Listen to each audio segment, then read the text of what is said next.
Hey Arcaders, RayGunn here from the Arcade Archives, and man, am I tired. I just got back from Freeplay Florida, and let me tell you what, I was so impressed with this event. A lot of time and effort go into it all year round, and it's the way it's set up inside is absolutely amazing. You're going to see that in the video, and kudos to them, and a big thank you for putting on the event and having a team of people around to service the games. Remember that these games are old. Most of them are from private collections, and they bring them over. And speaking from experience, I know what that's like. Moving your old machines from one place to another, things happen. They're there to fix them. The event was bigger than I thought. What was weird was well, it wasn't weird, but it was interesting. They had a bigger presence of pinball machines than arcade machines, video games.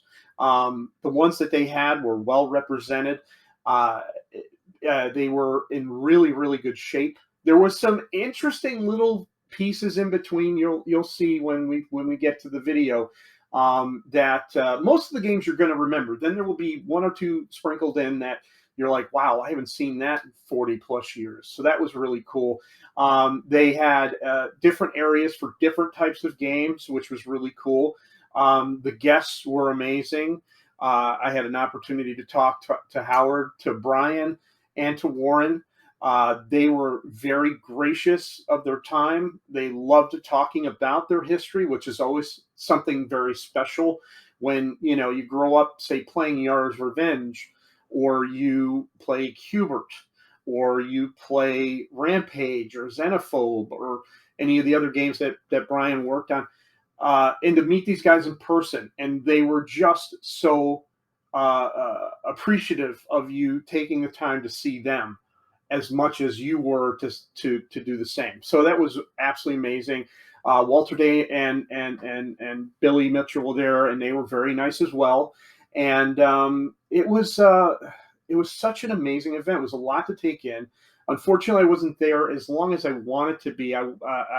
Most of you know, I was diagnosed with diabetes over the summer, and of course, I was so excited about the event. Dopey me didn't eat breakfast in the morning, so I got there, and 4 hours in, I was pretty beat.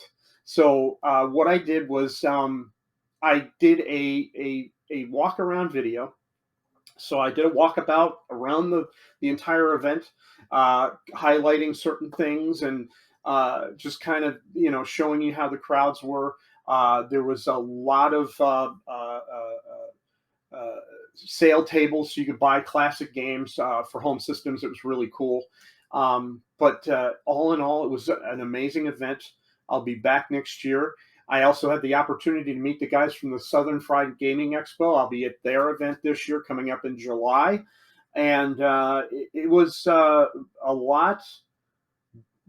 It was more amazing. It was much more amazing than I expected. It just, there's no words to describe when you get together with people who have similar tastes that I'm not used to. I'm on the back end. I do my website, and you wait for replies, and you talk to people that way, but to see them face to face and make those connections, and so I met so many people that I want to collaborate with, and we'll be working with some of them, hopefully in the probably after the new year, to do some new content. It was amazing.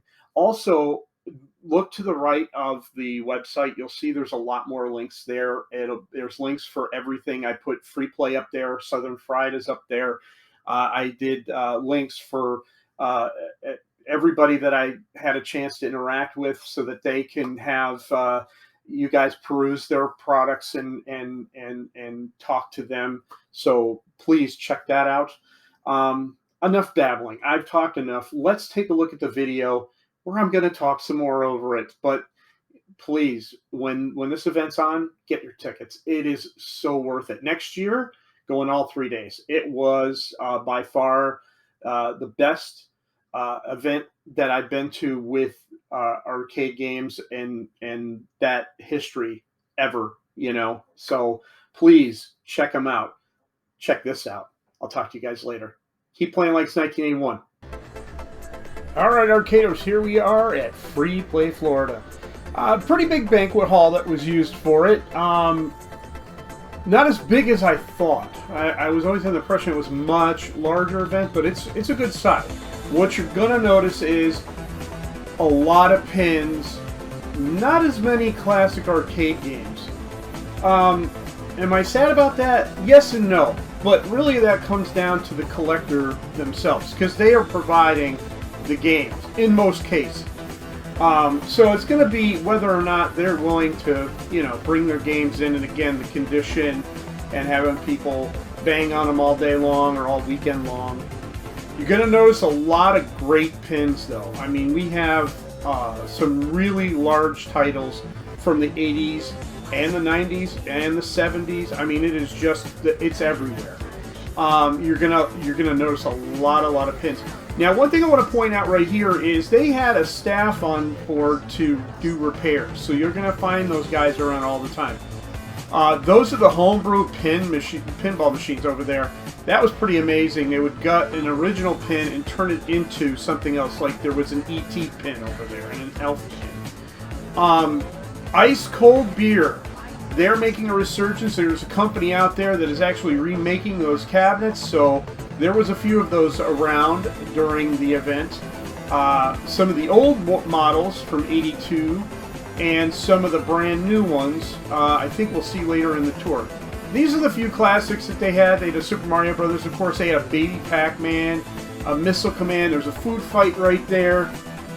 The classic arcade video games that they had were well represented, and they all worked very well. Some, like that header there, you're gonna nitpick. I mean, we've all been in the arcade industry, been in an arcade where, things didn't work right. Things happen, especially when you're moving these older machines around. Some of them 40 plus years, they're not gonna work well. That's a Cabaret Miss Pac-Man. You don't see many of those. That's a Cabaret Centipede. I have one. But yeah, a lot of pins. You're going to see... I've slowed the video down a bit because I had a tendency to walk around very fast. That is a Cabaret-style pinball machine. Primarily you saw those in bars. You didn't see many of them out in the real world. Sorcerer, one of my all-time favorite pins from Williams. Great machine. Now right there is a Pac-Man Pixel Party, and it actually has a 61 board in it. This line right here was for Howard Scott Warshaw, who I got to see later on. Here we go, we got the Cubert. That Pac-Man has an interesting story. I almost bought that a few times on Marketplace. I think he had it listed for $400. If I had room, I would have taken it with me. That Pac-Man had a 60-in-1 board in it. I remember a time when people were just so against those, but... Alright, we have some of the tables where you could buy things. There was a lot of cosplay going on. Quite a few tables. Anything from home video games you could buy for classic systems. They actually had a TurboGrafx there, but I think it was going for $600. It was in the box, but I wasn't willing to spend that kind of money. To be quite honest, that was a bit out of my price range for a Turbo. It made me kick myself for getting rid of the two I had plus the CD. So, this guy right here, this area right here, he had board games. That was really cool. A lot of little cool board games. He had a Space Invaders board game I was this close to buying. Yeah. Now over here they were doing, I think, landline gaming. So these are older machines you had to connect together so that you could play games. But this area really stood out for me, and I spent a few minutes walking through. But this is all basically what they used to call bagatelle, and that was the original version of pinball. It's where the table had pins and the ball dropped through. This was called the pre-war playground. The first flipper-based pinball machine came out in the 1930s. Gottlieb actually invented it, the flipper part of it. But all these companies who had been around for a long time made these games called bagatelle, and they just had a plunger and you threw the ball up, and wherever it landed, and that's how you got your points. Some scored, some didn't tell you the score. But there was a time in the United States where these machines were illegal, and they would destroy them on site. It was, part of prohibition, and they were considered gambling. And so a lot of these really old bagatelle machines literally disappeared from the face of the earth because they were destroyed. So seeing these and being able to touch them and play them is absolutely a part of the arcade history as we know it, and to be able to do that is such an honor to sit there and try these games out, which I did after I got done doing the video. I walked around and actually enjoyed myself, and I spent a lot of time in this area. I was always fascinated as a kid by the arcade machines that were at that point antiques in the 70s. So, I had a neighbor that collected these things when I was a kid, and he had all kinds of crazy stuff. And I believe he had a few bagatelle machines. And in New York, it was illegal until I think 1974 or 75 when they legalized pinball machines. So yeah, that was a thing. But I thoroughly enjoyed these machines. Just such a large piece and relatively forgotten at this point piece of our arcade history that I think really needs to be refocused on, because we always think of the Bronze Age as the beginning, but it really wasn't. There was so much more before it that we tend to forget. But that was a really well done area.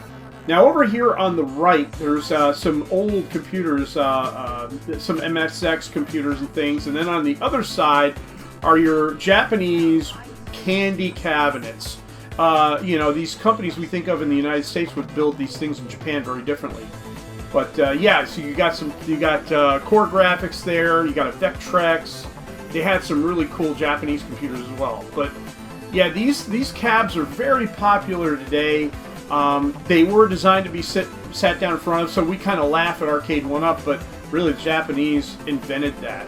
So yeah, these computers were pretty awesome. I didn't get a chance to play them at the time when I got to walk around because literally they were always being used. And the same thing here, these candy cabs were being used all the time.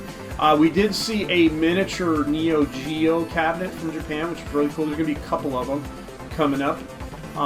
But every company made their own version of this, but they were all basically the same size. And you would sit down in front of them, and their arcade's very different. That's where the cocktail tables came from, too. People don't realize that they've made those popular in Japan. That's a capsule machine you get little toys out of. That was cool. But right over here is that mini Neo Geo right there. That's cool. And then they had a bigger one. That's Irritating Stick, I believe. But yeah, and there's another ice cold beer. But okay, well here is the very next day actually. These are the things I had signed. So I had Howard sign my Once Upon Atari, which I've had for over 20 years at this point. I bought that off his website.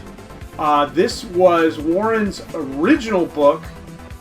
So he was really impressed to see that I had that book because he didn't sell many of those. They had to redo the book from what I understand. Okay, here in the game room, I have two posters from Brian. One is the Xenophobe, which I fell in love with, and of course if you look at the side right here, it says, Keep Playin Like It's 1981. And then I got the larger Rampage to go with my figures right there on my shelf. And they also, just excellent work. And of course it says Keep Playin Like It's 1981. Alright guys, that's it. That's what's going to do it. You guys keep joining us over on the ArcadeArchives.com. Check us out. Keep Playin Like It's 1981. And I will check you guys out later.